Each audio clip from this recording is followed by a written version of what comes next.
¿Qué tal? ¿Cómo están? Y bienvenidos a Panorama Cardinal, nuestro informativo de Cardinal TV, el canal del país de la Cámara Uruguaya de Televisión para abonados. Vamos a comenzar el desarrollo de la información con los títulos informativos para esta edición de Panorama Cardinal. No habrá referéndum contra la ley trans. Informes especiales desde San José, Florida, Soriano, 33, Cerro Largo y Paysandú. Los compartiremos en nuestra edición informativa de Panorama Cardinal. Vecinos de Pando denuncian el aumento de robos en la localidad. Compartiremos la información. En Artigas se realizan charlas en el marco del mes de la lactancia materna. Desarrollaremos la noticia desde el norte del país. Además, falleció el reconocido comunicador Abel Duarte. Abordaremos el tema en nuestra edición central de Panorama Cardinal, nuestro informativo de Cardinal TV, el canal del país de la Cámara Uruguaya de Televisión para abonados. Comenzamos el desarrollo de la información hablando de este pre-referéndum contra la ley trans que no alcanzó el 25% necesario. Datos primarios indican que alrededor del 8% de la concurrencia fue la que se registró en todo el país. La jornada de adhesión a la convocatoria de un referéndum contra la ley integral de personas trans comenzó a las 8 de la mañana con aproximadamente 800 inscriptos por circuito y 3.000 circuitos en todo el país. El diputado nacionalista e impulsor de la iniciativa, Carlos Iafigliola, habló de las diferencias dentro de su colectividad con respecto a la derogación de la ley y el apoyo de políticos por fuera de su sector. La consulta popular requería 630.000 votos para habilitar el referéndum, lo que, bueno, indudablemente no se logró porque poco más del 8% fue lo que registró esta adhesión. Vamos a un informe. En la zona de Libertad y el interior del departamento también hubo información y cobertura para Cardinal TV y Panorama Cardinal, y aquí lo compartimos. Este domingo se votó en el denominado pre-referéndum para derogar la ley trans. El departamento de San José tuvo una concurrencia del 8,5% de los habilitados para votar. En el interior del departamento de San José, tomando como base la ciudad de Libertad, dialogamos con algunos representantes de las mesas sobre las inquietudes que surgieron en esta jornada. Bastante quieta, en este momento tenemos unos 27 votantes más o menos, y bueno, algunas personas con información clara y otras un poco con la duda de qué era lo que se estaba votando. Sí. Ejemplo de gente que se llevó boleta para averiguar después de qué se estaba votando, por ejemplo. O sea, vino, votó y después iba a ver qué... Una boleta para exactamente, después investigar un poco más el tema, sí. Bueno, lo que tenía claro quizás que a nivel general, ¿no? Como que quería participar de la votación. Sí, pero mucha desinformación. Nos preguntaban a nosotros, que más que decirles que se llevaran la papeleta para que lean la ley, que no más que eso, pero en realidad sí faltó información. Casi toda la mayoría vinieron por eso. O sea, eso sí. Pero está, después tranquilos, muy tranquilos. Por su parte también tuvimos la oportunidad de dialogar con algunos de los votantes que manifestaron lo siguiente. Bueno, Javier, contame un poquito, ¿decidiste venir a votar hoy? Sí, decidí venir a votar. ¿Sí? ¿Por qué? Porque pienso que hay que derogar esta ley, porque hay puntos que no estoy de acuerdo. Por ejemplo, yo no tengo nada contra los trans ni nada que ver con eso. Al contrario, a mí no me molesta. Cada cual es dueño de hacer lo que quiera. Pero pienso que eso de que el gobierno tenga que pagar los gastos, yo pienso que si yo quiero hacerme algo de eso, lo tengo que pagar yo. No estoy de acuerdo que el gobierno lo tenga que pagar, porque si lo paga el gobierno, al final lo estamos pagando nosotros. Bueno, usted concurrió a votar en la jornada de hoy, elección obligatoria. Bueno, ¿qué lo llevó a votar? Me llevó porque, en este sentido de que muchos rumores de lo que pasa, pero yo dije, no, yo voy a votar porque no estoy de acuerdo, digo, con la ley esa nueva que salió, que están dando. Cada cual es dueño de la vida que uno quiere, pero tampoco no puede ver una ley que lo obligue a hacer cosas como las que están haciendo. Por eso digo, yo no estoy de acuerdo con esa ley. Por eso vine hoy a votar el no, porque no estoy de acuerdo. No hubo mayores inconvenientes en lo que fueron las mesas de votación del departamento de San José y, como decíamos, el 8,5% de los habilitados votó en el marco de este pre-referéndum contra la denominada ley trans. Seguimos con más información en Panorama Cardinal. En Cardona y Florencio Sánchez, la jornada pre-referéndum se desarrolló con normalidad. Rodolfo Maciel, de Nueva Era Digital, nos envía el informe. Con normalidad se desarrolló la actividad del pre-referéndum por la Ley Integral de Personas Trans en Cardona y en Florencio Sánchez. 3 mesas fueron habilitadas en la última de las localidades nombradas pertenecientes al departamento de Colonia, mientras que fueron 8 las urbanas en la ciudad de Cardona, donde se registraron alrededor de 564 votos, de algo así como 6.300 habilitados, es decir, menos de un 10%. Para conocer más detalles al respecto, culminada la jornada, previo a su retiro rumbo a la Junta Electoral en Soriano, dialogamos con Angélica Pino, una de las funcionarias a cargo del control. Sí, solo restan llegar 2 urnas de Santa Catalina para volver a Mercedes con toda la zona El Perdido y Colonia La Rañada y Cardona, que es lo que nos correspondía. Fue una jornada normal, se desarrolló todo normalmente, la conformación de las mesas y la jornada en general fue muy tranquila. No tenemos mucha noticia todavía de cómo fue la votación, pero algo hemos escuchado de que no se alcanzó el 25% que era lo necesario para la instancia se habilitara la instancia de referéndum. Aquí en la zona, una idea aproximada de porcentaje en cuanto al dúo. De porcentaje alrededor del 10% por lo que los números que yo estuve mirando, pero no me he sentado a sacar cuenta, digamos. Ahora cuando llegamos a Mercedes se hace algo más global, con todo lo que va llegando. Es una instancia muchísimo más sencilla que la interna, ¿no? Sí, mucho más sencilla. Todas las instancias posteriores a la interna son más sencillas porque por la cantidad de hojas la interna es complicada ya de por sí. Sí, diría que la más sencilla que nos va a tocar en este periodo.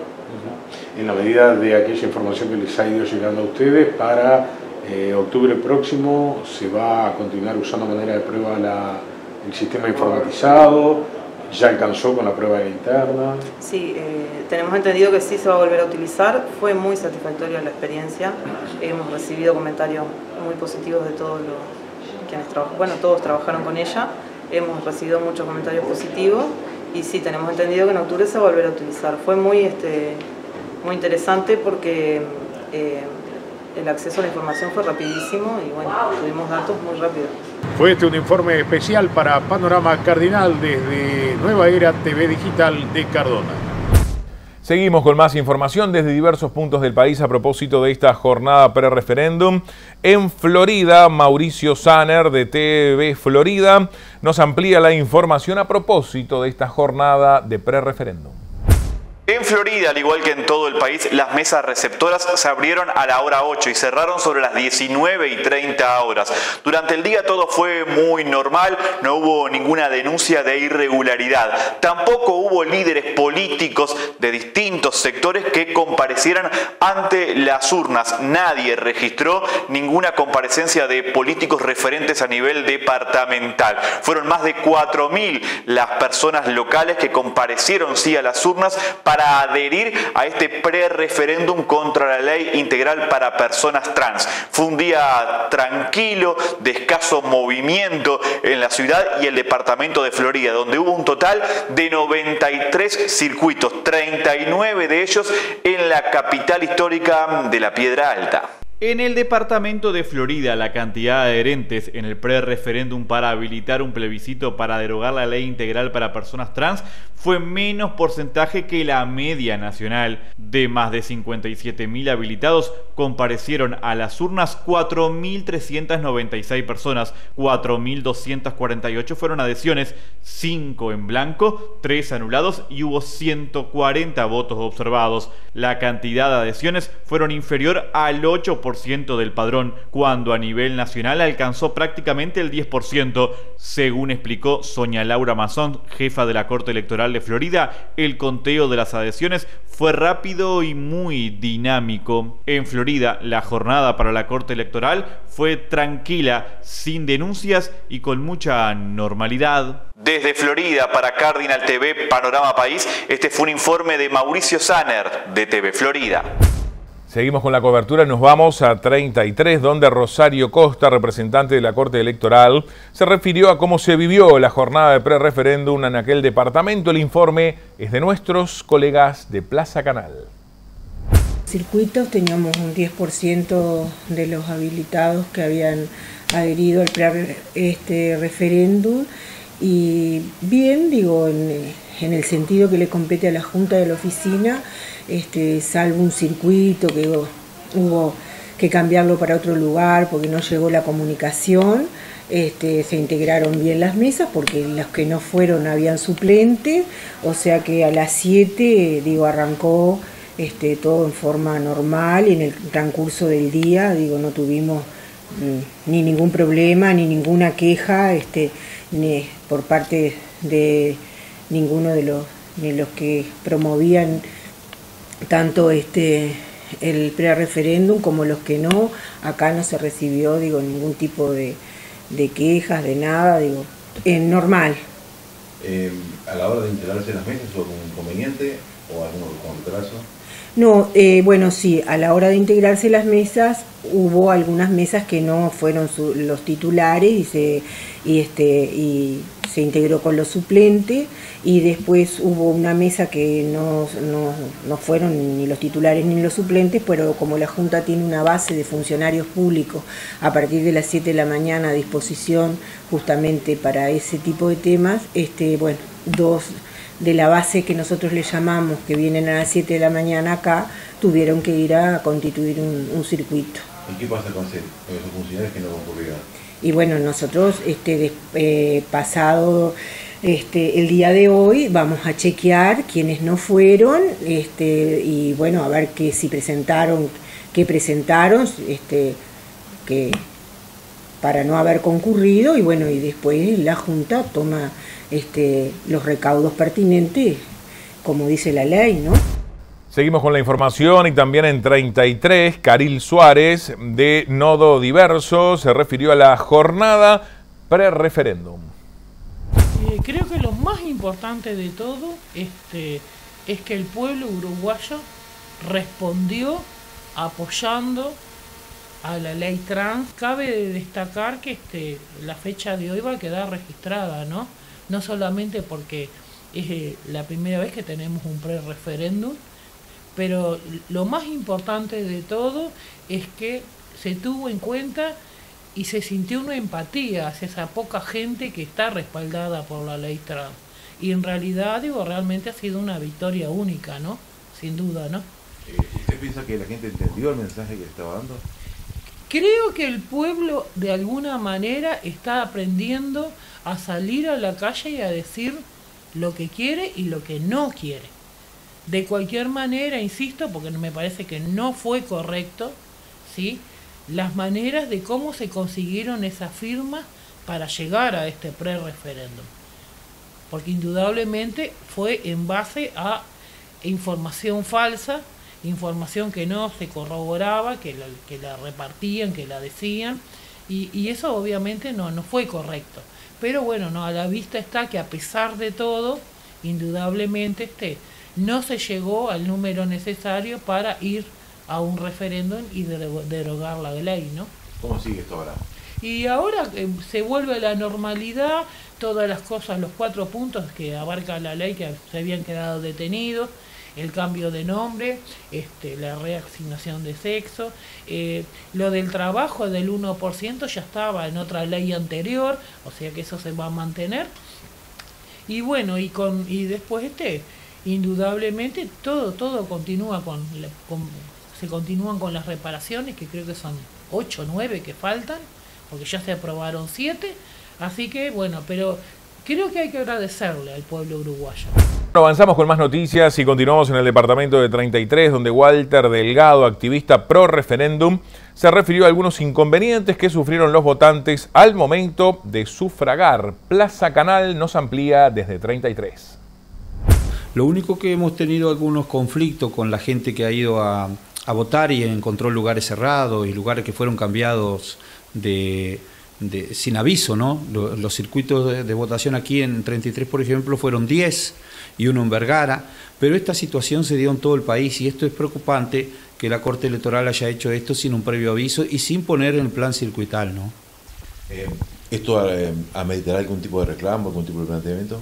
Bueno, ya hay unas 32 denuncias preparadas para presentar a nivel nacional, porque esto en una jornada cívica de esta importancia, en el cual se está dando a la ciudadanía la oportunidad de después expresarse por sí o por no, me parece que es hasta una falta de respeto hacia los ciudadanos que se propusieron trabajar para derogar esta ley, que vayan a votar un circuito y que esté cerrado porque la Corte Electoral no avisó antes que habría de cambiar. ¿Cuál es la visión que tienen ahora, dado estas cifras que se han conocido a nivel nacional? Bueno, en 33, un 13% más o menos de votación lo que tenemos por ahora, sin que se hayan cerrado los circuitos, ¿no? Todavía, hasta ahora, ¿no? ¿Le parece algún tipo de reflexión especial que no haya habido más concurrencia en las urnas?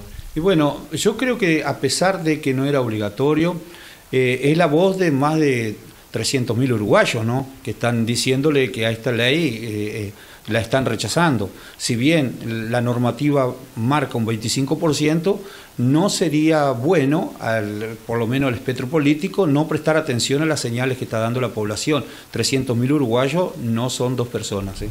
Seguimos con más información en Panorama Cardinal. Cerro Largo registró una adhesión del 14% al pre-referéndum contra la ley trans. Nos informa María Isabel Caballero para Cable 1 Melo.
Y nos vamos al departamento de Paysandú, donde Laura Cruz, jefa de la Corte Electoral, se refirió a la jornada cívica por el pre-referéndum. Carlos Gamarra nos envía el informe desde Paysandú.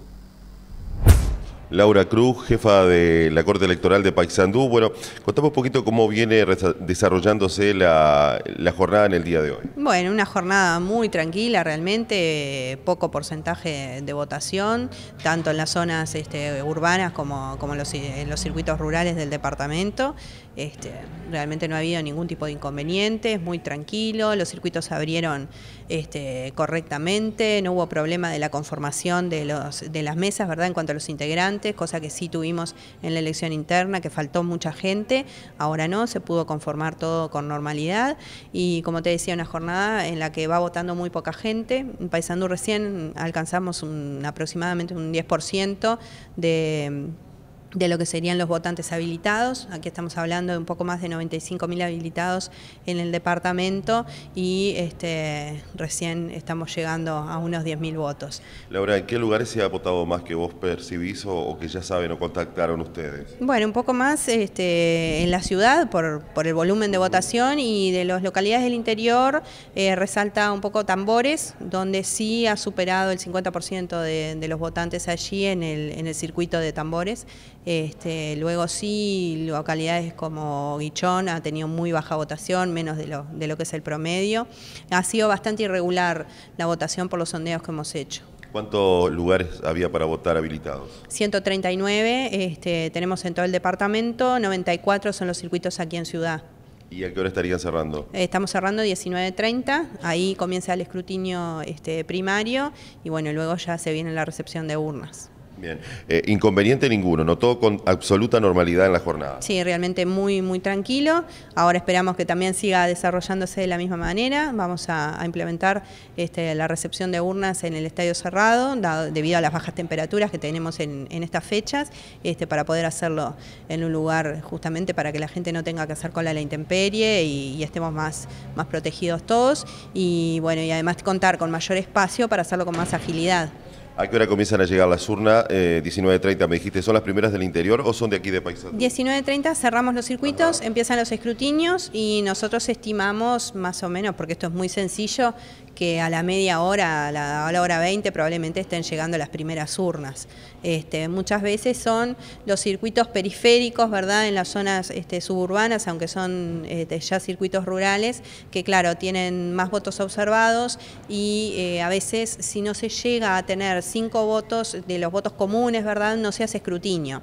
Entonces pueden simplemente contabilizar los sobres, cerrar y poder venir a entregar. Esos circuitos lo hacen muy rápidamente, así que esperamos que la jornada termine bastante temprano. ¿A qué hora tendremos, Laura, todo lo que son los resultados absolutos ya? Y Corte Electoral está estimando que hacia la medianoche va a poder dar la información completa. Muy bien, muy amable. Muchas gracias. Gracias a ti. Y seguimos en Paysandú porque nuestro compañero Carlos Gamarra recorrió en la víspera los lugares de esparcimiento de la ciudad para constatar que la actividad por el prereferéndum no vio modificada la rutina de los habitantes de la capital departamental de Paysandú. Aquí el informe. Como verán en este informe, así se vive en Paysandú la jornada de votación por la ley trans. Nosotros hicimos una recorrida también por la zona costera de la ciudad de Paysandú. Como verán, la ciudad no ha mermado en su día domingo de festividad en familia, en los lugares de diversión para los más chicos. Les mostramos algunas de las imágenes para completar este informe para Panorama Cardinal. Paysandú voy a evocar aquel tiempo que pasó, cuando el canguro tallaba y un niño casi era yo. Aquel bautismo en el Chaca, rascando los Calderón, se mamó el manco Carejo y terminó la función. Y el farolito que alumbraba con su vuelo el patio de los abuelos, con su luz y su cantor, se fue apagando como se apaga la vida. Y con sus vecinas no alumbrarán jamás. Se fue apagando como se apaga la vida. Y con sus vecinas no alumbrarán jamás. Cumpleaños el lobachocho, esa tarde en que bailó el atorao con la coca, la rosa y el lobizón. Café Avenida Lucián. Bueno, seguimos con más noticias. Vamos a cambiar de tema para indicar que el Ministerio de Defensa Nacional solicitó información a las autoridades alemanas para identificar el contenedor con 4,5 toneladas de droga incautado en Hamburgo, procedente del puerto de Montevideo, y determinar si la carga se realizó en Uruguay, informó el ministro de Defensa, José Bayardi. El tema fue puesto en conocimiento de la Fiscalía y se trabaja en la Dirección de Aduanas, el Ministerio del Interior y Prefectura. Esta investigación sobre esta incautación de 4.500 kilos que habrían salido del puerto de Montevideo, según la denuncia que aparece en Alemania, fue puesta en conocimiento de la señora fiscal Mónica Ferrero y están trabajando en esto. La Fiscalía, la fiscal Mónica Ferrero, está trabajando la Prefectura, está trabajando la Dirección Nacional de Aduanas y está trabajando del Ministerio de Interior la gente de represión del tráfico ilícito de drogas. Se ha pedido información a Hamburgo, Alemania, todavía a la hora del mediodía no había llegado la información en la que se identifique con claridad cuál era el contenedor en el que estaba viajando esta droga y cuál era el precinto.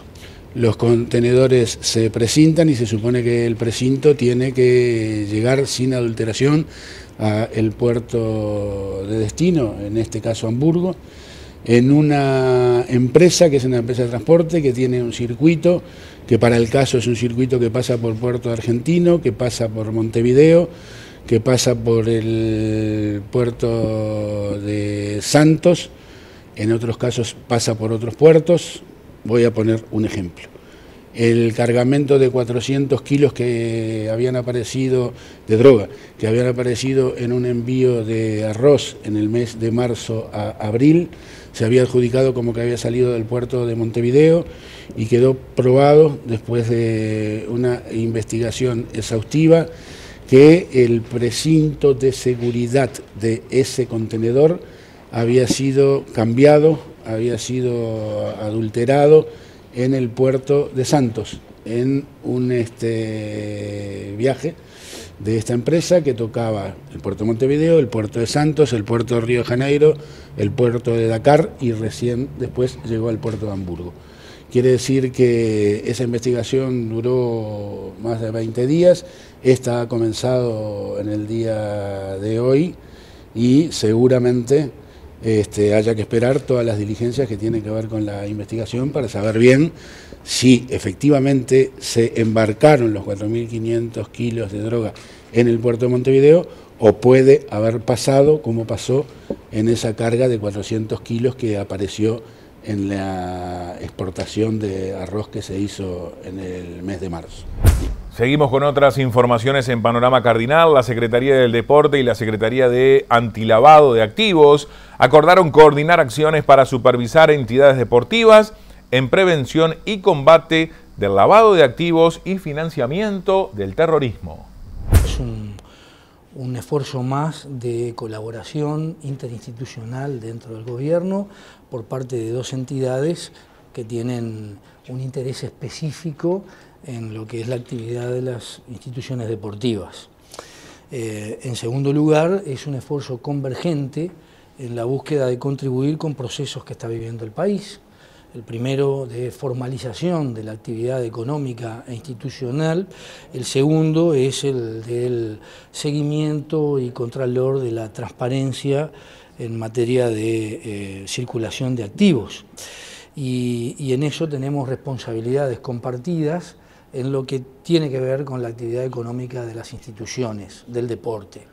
El deporte constituye un universo construido sobre la base de asociaciones civiles sin fines de lucro, con participación organizada y honoraria de la ciudadanía, cuyo nivel de formalización es escaso y está en proceso.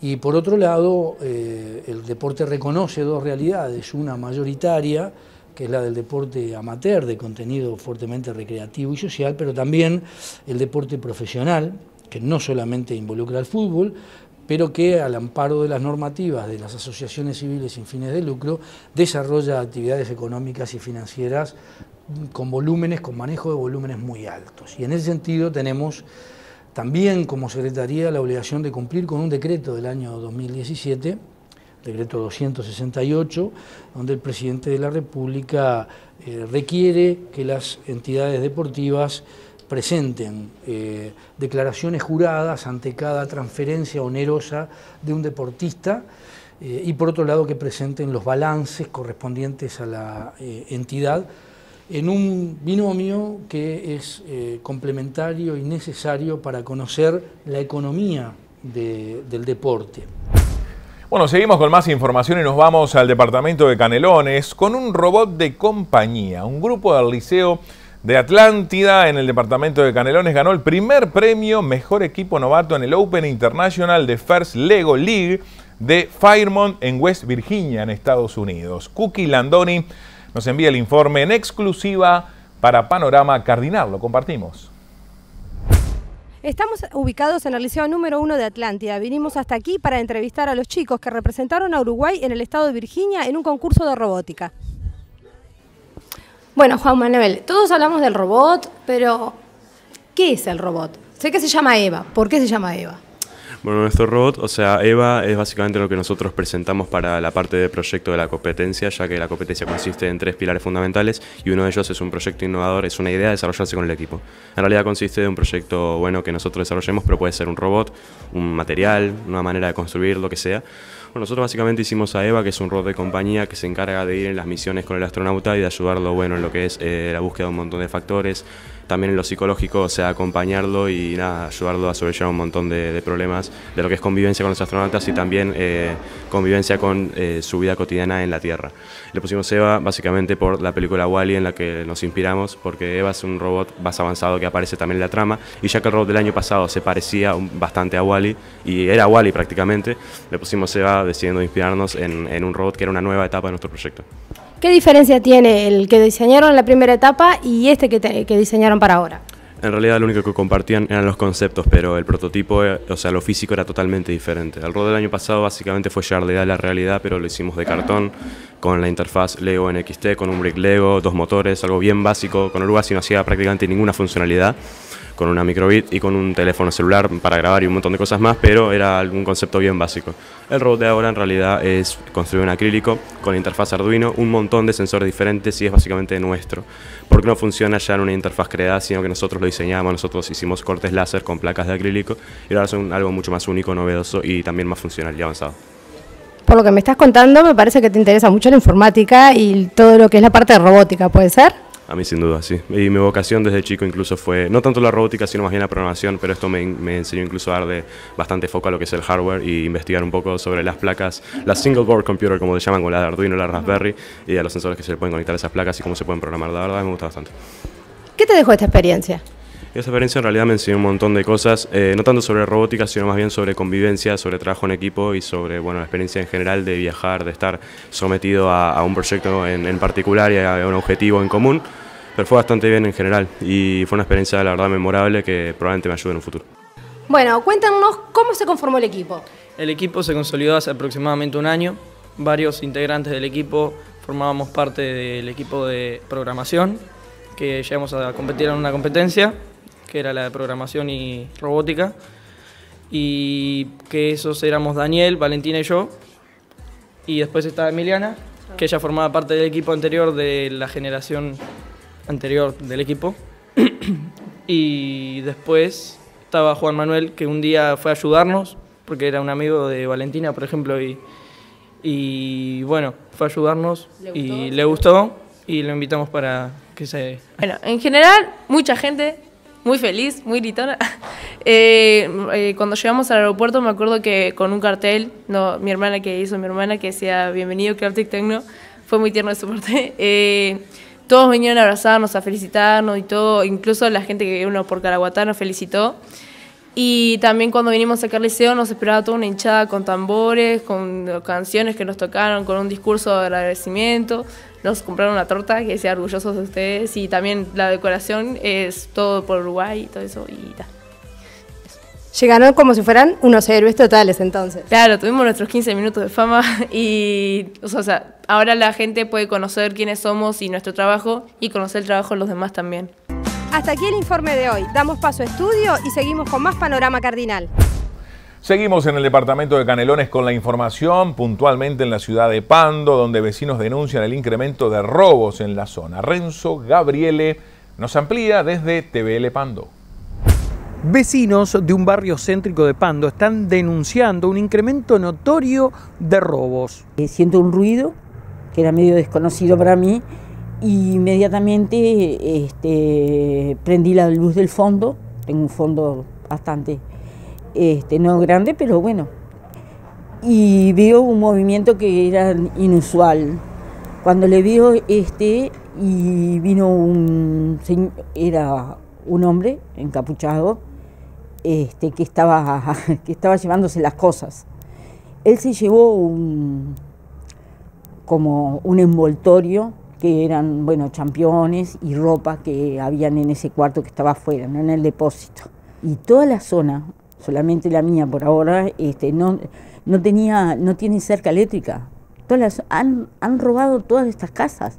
La metodología que utilizan los ladrones es ingresar a los fondos de las diferentes viviendas por sus techos. De hecho, hay imágenes que lograron registrar cámaras privadas de 2 delincuentes manipulando una garrafa de 13 kilos. En este barrio ya hubo en una semana 3 robos en las casas de ahí, de la calle Solís, y no sabemos qué hacer. Ya hemos hecho la denuncia, todo. Han robado garrafas, han robado bicicletas, saltan por los techos, vienen del BPS del fondo, a un dueño de una inmobiliaria robaron. No sabemos qué hacer. Pedimos por favor que la justicia haga algo y la comisaría. Seguimos avanzando con más información en Panorama Cardinal. El sistema de cuidados inauguró un centro de día en el departamento de Rocha, al que concurren personas con dependencia leve o moderada, mayores de 65 años, tras una inversión anual de $150.000. En el centro se brindan actividades recreativas, culturales y de estimulación por parte de un equipo de profesionales. Este es el 10º centro gratuito que se abre en el país, aseguró el secretario de Cuidados, Julio Bango. A inaugurar este centro de día para personas mayores de 65 años que están en situación de dependencia moderada, es decir, son personas veteranos que si bien tienen problemas para tener una autonomía plena, para valerse por sí mismos, todavía se pueden desplazar. Y entonces estamos generando esta propuesta con el apoyo, en este caso muy importante, de la Intendencia de Rocha, donde estas personas vienen aquí al centro de día y trabajan aspectos que tienen que ver con la estimulación cognitiva por un lado, con la estimulación física por otro, generando un espacio de socialización. Salen de sus casas y pasan un tiempo. Este es un servicio de 8 horas aquí en Rocha, que es el único 8 horas que tenemos en el país. Los demás centros son de 4 horas diarias. Este es prácticamente el 10º centro que estamos abriendo en el país, y es el único en el país que cuenta con un doble horario, una especie de doble horario de 8 horas. Aquí ya hay anotadas 20 personas para pasar el centro. Seguimos con más información y a propósito de este tema, Mauricio Guarinoni, director nacional de gestión territorial del MIDES, estuvo presente en la inauguración del Hogar Diurno de Rocha, y el informe lo acerca María Inés Rocha desde el este del país. Que para nosotros es una alegría, ¿no? Es un servicio más que se incorpora al departamento conjuntamente con el que acabamos de inaugurar hace poquitos días, o hace un par de meses, en San Luis al Medio, ¿no? Que era una casa comunitaria de cuidados y que también se sumaba al ya existente espacio de cuidados para hijos e hijas de estudiantes en Chuy. O sea, es el tercer servicio que estamos inaugurando, el centro de día. Es un centro de día para personas mayores en situación de dependencia leve y moderada, que es un convenio que realizamos, un acuerdo donde participa obviamente la sociedad civil, en este caso la iglesia, a través justamente de una donación que habían recibido de una vieja referente, Pepita Luna, de un inmueble, que bueno, ahí se hace un comodato con la Intendencia Departamental de Rocha, y el MIDES aporta obviamente los equipos técnicos para el funcionamiento de ese espacio. Un espacio muy importante. ¿En qué consiste este funcionamiento? Muy importante porque tiene que ver justamente con generar procesos de autonomía más duradera de las personas mayores, cuando hablamos de autonomía tanto física como cognitiva, y entonces en esos centros de día se realizan diferentes tareas justamente para estimular esto, justamente en el retardo de la dependencia, ¿no?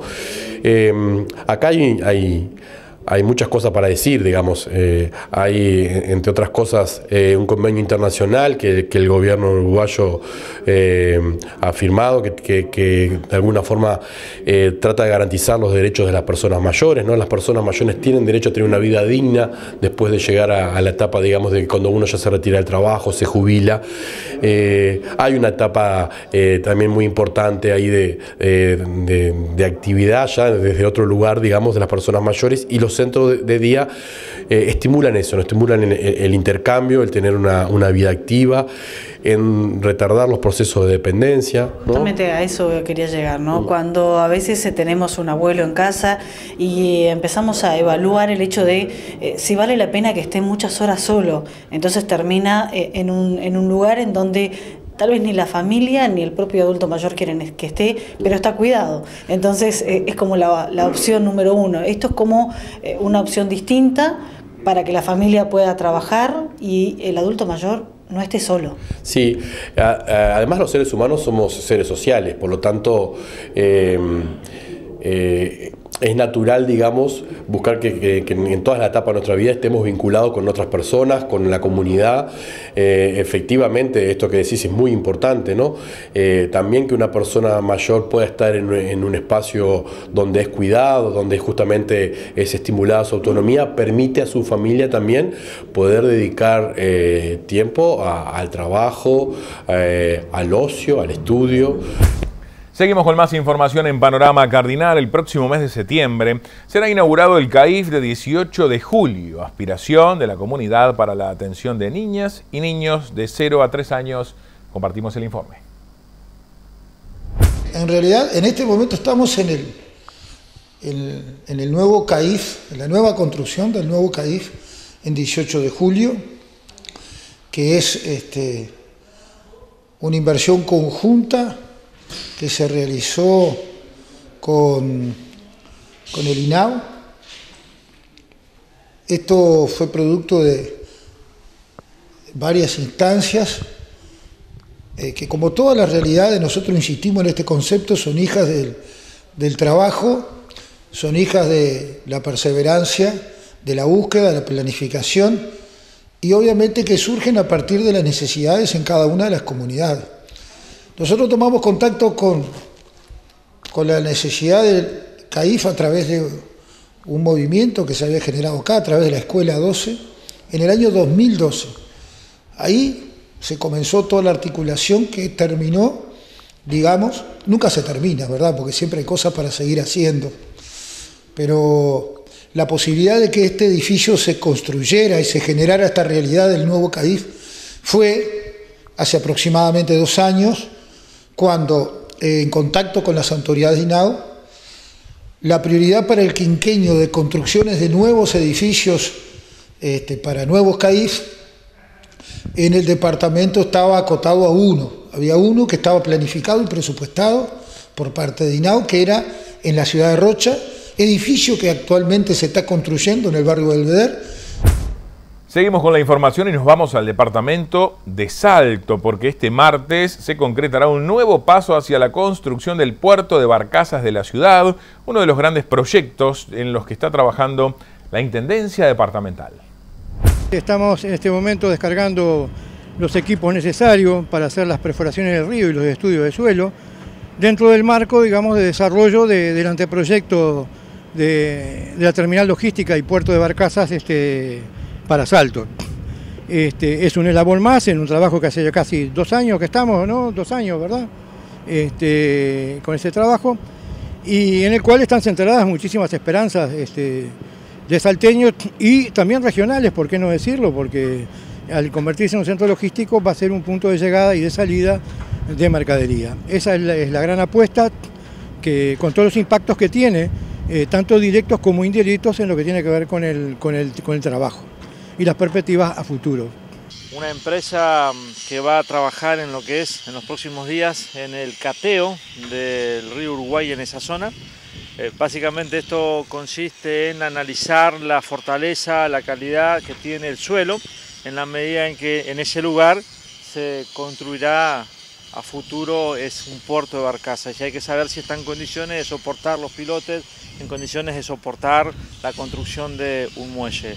Destacar que este estudio de cateo se hace o se financia en todo caso con recursos de la ANP, con recursos de la Intendencia de Salto y como lo he mencionado en más de una oportunidad, nosotros los intendentes, además del ABC, que es nuestra tarea, calles, iluminación, recolección de residuos, también tenemos que pensar en proyectos a largo plazo, en proyectos de desarrollo, proyectos de crecimiento y en el caso de Salto, que estamos a 500 kilómetros de la capital del país, a 500 kilómetros del puerto, que contamos con poca infraestructura, este tipo de emprendimientos, este tipo de proyectos es muy importante. A partir del martes el encargado de la empresa que va a hacer el estudio de cateo nos decía que estarán arrancando con esta tarea y insumirá aproximadamente unos 20 días.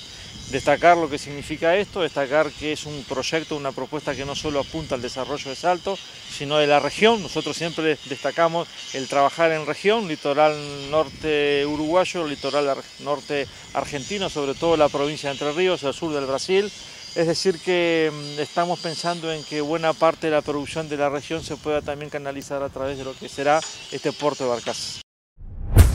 Seguimos con más información en Panorama Cardinal. En el departamento de Artigas se realizan charlas informativas en el mes de la lactancia materna.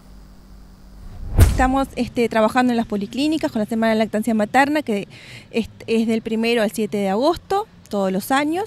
Y este año lo que estamos trabajando es, realizamos charlas informativas, previo a las consultas de las pediatras y las consultas con la partera, donde les explicamos la importancia de la lactancia materna, los beneficios para la madre, para el bebé, para la familia, las técnicas de la lactancia materna, y también hablamos un poco sobre la alimentación durante la lactancia, qué alimentos debe incorporar la mamá a su alimentación. Es una charla aparte muy lúdica, porque también explican con algunos implementos para que las personas se vayan con la imagen, no solo con la charla. Sí, la verdad que sí, le explicamos cómo realizarse una técnica correcta del bebé, cómo se debe prender a la mama, las posiciones que debe estar la mamá, una buena posición, cómoda ella y su bebé, y para que todos puedan hacer una buena lactancia materna. La presencia ha sido realmente importante en todas las policlínicas, mucho público ha participado. Sí, sí, la gente le gusta las charlas porque les gusta, preguntan durante las charlas, siempre preguntan, dudas, cuentan sus experiencias, y todo eso ayuda a que las charlas sean más amenas y más productivas también para las personas que están en la charla. Bueno, seguimos con la información y para el cierre de Panorama Cardinal, bueno, una triste noticia. Murió este lunes el comunicador radial Abel Duarte a raíz de un cuadro de neumonía por el que se encontraba internado en el Hospital Británico desde la pasada semana. Abel Duarte iba a cumplir 61 años este 21 de agosto. Había nacido en el paraje Los Rosanos, en Valle d'En, Tacuarembó. Debutó en Musicalísimo en octubre de 1976 en las tardes de Radio Continente. Desde 1984 pasó a Radio Oriental, un sitio en el que se convirtió en un clásico de la radiotelefonía uruguaya. La popularidad del programa hizo que Duarte saliera con su discoteca a todo el país. Militó dentro del Partido Colorado. En 2009 y 2014 buscó un lugar en la Cámara de Diputados y en las últimas internas presentó la lista 1215 en apoyo a José Amorín Valle. Triste noticia entonces el fallecimiento del comunicador Abel Duarte a los 60 años de edad. Bueno, el sentido pésame para su familia y creo que, bueno, tristeza generalizada en todo lo que es el ámbito de los medios de comunicación por la partida de Abel Duarte. Vamos finalizando Panorama Cardinal, nuestro informativo de Cardinal TV, el canal del país de la Cámara Uruguaya de Televisión para abonados. El saludo a todos los colegas y el agradecimiento por su participación y nos reencontramos mañana con toda la información. Muchas gracias.